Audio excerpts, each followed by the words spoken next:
changer dëkk du benn nit et l'équipe on l'a docteur Cheikh Tidiane Dièye bii di doomu Alwar à côté ñu bokk jàngandoo fii CMT bokk jàngandoo Université Gaston Berger ñëw bokk suñu coalition depuis 2019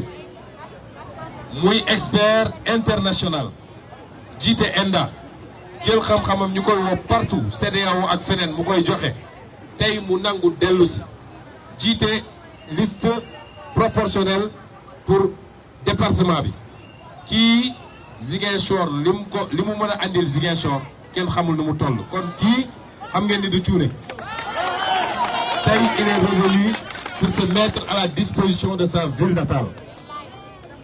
moom mii docteur Georges Mansali jarul ma koy présenté fii docteur pharmacien kon am na xam-xam bu màcc ci lu wóor yàgg na ci terrain politique bi fii Ziguinchor di homme de principe ba tax bi mu duggee ci municipalité bi gis ni ñii fi ñu jëm baaxul depuis 4 ans il a démissionné toog këram kon kooku am na lu mu gëm tey mu jiite liste majoritaire bi ci conseil départemental bi ñi yéegul ci oto bi muy ñoom Abdou Sané yéen ñëpp xam ngeen ko nekkoon na fi député des experts environnementalistes ngeen koy gis ci au niveau national ci télé yi muy leeral mbir mi kon xam ngeen ni kii du cuune le professeur Alassane Diédhiou di vice-recteur vous le connaissez très bien ndax ku dem bay enseigner université nekk vice-recteur boo cuune monsieur Mandia Seydou Mandia di enseignant xam ngeen ni du cuune te xam ngeen ko fii yàgg na di liggéey ak yéen ci associatif ak leneen ak leneen noonu laa mën a cité ñoom ana Mendy mi yéegoon fii léegi Uppa Kajoor keneen ak keneen ñoo fi jël rek mi ngi nii ndax moom il a écrit un livre sur sa vision pour un autre Ziguinchor jox na ma ko ma lire ko kon moom rek il aurait pu être candidat parce que ceux qui sont candidats ne peuvent même pas sortir un programme à fortiori un livre kon Ziguinchorois vous avez le programme vous avez l'équipe de qualité il manque une chose mooy programme bi nu mu baax équipe bi nu mu baax si on n'a pas une population de qualité bu comprendre fi ñu bëgg a jëm ñëw def bloc derrière nous ñu ànd liggéey du sotti et cette population là c'est vous ce qu'on attend de vous donc je sais que c'est vous mais il faut que ma wax leen ko parce que leader tu ne dois pas être complaisant yéen peuple bi ni ngeen war a exigeant yi ci ñun noonu la leader bi tam war a exigeant yi sur son peuple or fii dañoo jàpp ni politique homme politique moo soxla nit ñi kon dafa war a raay nit ñi man nag je ne suis pas ce genre d'homme politique dañuy waxante dëgg suñu bëggee avancer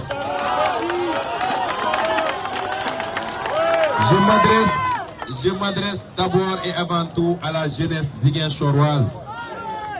yéen rek a fi ne xam naa seen cofeel ci ñun gis naa seen taxawaay fii ci mois de mars ma leen di masawu kon yéen non seulement am ngeen yaakaar ci ñun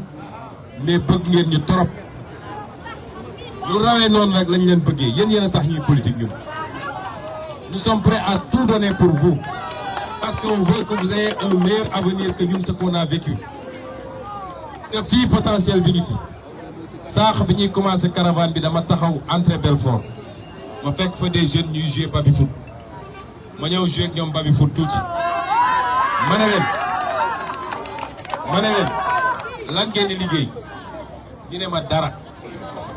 may leen pourquoi ñu ne fii amul liggéey à part Jakarta ma posé leen question bu ndaw may leen pourquoi du ngeen bay benn boy bi ne ma ñun mënuñu bay may leen ku juddoo Ziguinchor yaroo fii nga ne ma mënoo bay y a un problème jeunesse de Ziguinchor je veux que vous sachiez que ce que j'attendrai de vous mooy liggéey suba liggéey midi liggéey ngoon wàññi baby foot bi wàññi tuuti football bi wàññi jamadon bi ñu xam ni c'est après le travail naka la ñuy feetu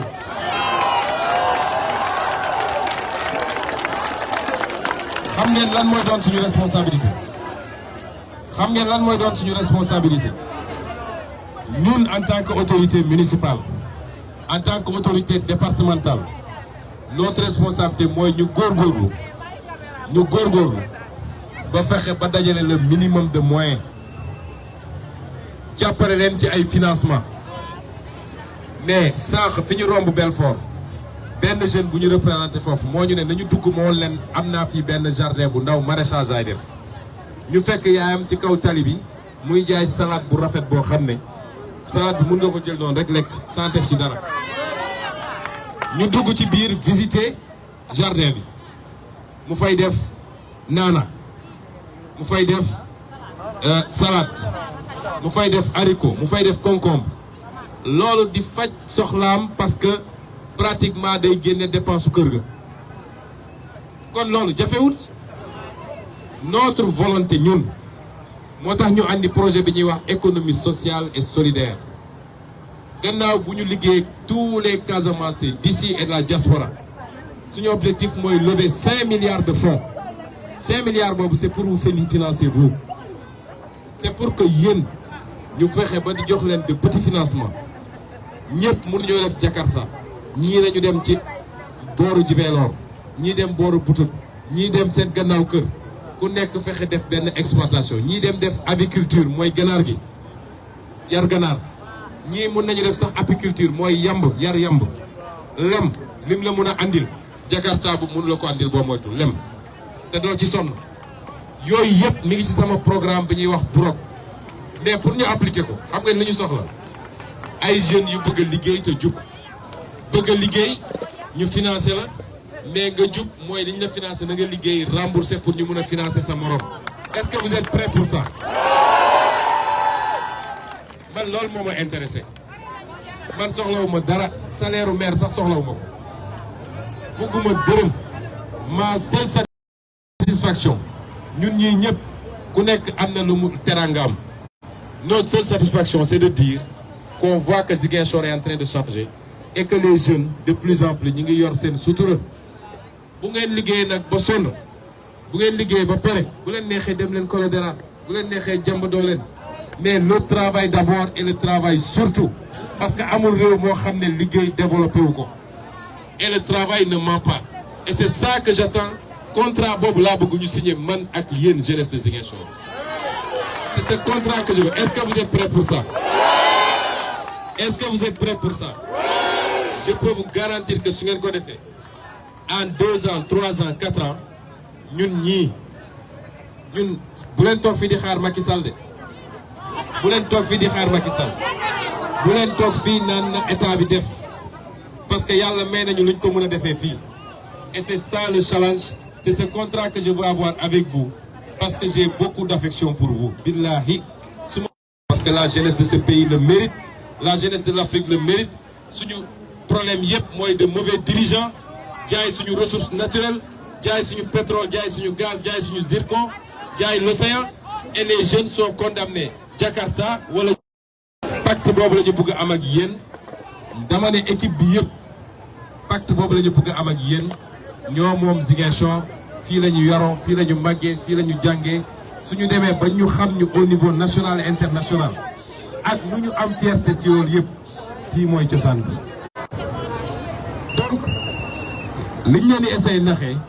dama bëgg ngeen démystifier ko cette élection est importante te su dee bëgg ngeen Ousmane Sonko nekk président en 2024 comprenez que mun leen xañ Ousmane Sonko la mairie de Ziguinchor en 2022 après ngeen ne Ousmane Sonko sera président en 2024 kon nous sommes dans un grand projet pour mu sotti ku fi jotagul kartam na ko dem jëli élection na nga teel a xëy nga dem voter ji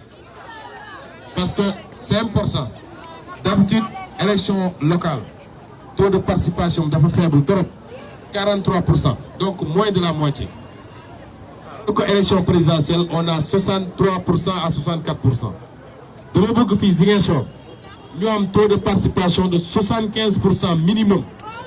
et ça pour mu am loolu pour mu am il faut que les jeunes sortent massivement voter parce que ñoom ñi ñuy ndax di leen jox xaalis pour ñu voter leen ñooñu dinañ génn vous si vous ne sortez pas ñoom lay arranger est-ce que vous êtes prêts pour sortir massivement voter mais si vous le faites ba pare bu leen ñibbi de il faut sécuriser le vote parce que ñoom yaakaar nañu su lu dul ay tappale ay njuuj njaaj pour ne dañuy gagner élection àdduna ba mu daj xam nañ ni ils peuvent pas gagner les élections à Ziguinchor renseignements généraux wax nañ leen ko les sondages wax nañ leen ko seen stratégie actuellement mooy dañuy def ba réduire l'écart moo tax semaine passée ils ont voulu forcer le gouverneur pour introduire 1500 cartes frauduleusement 1500 cartes sur un fichier de 102 000 inscrits xam nga ni loolu changé wul élection bi mais li ñu bëgg mooy bu ñu ne Sonko am na 75% et que ñoom am nañu 25% gàcce googu la ñuy bañ donc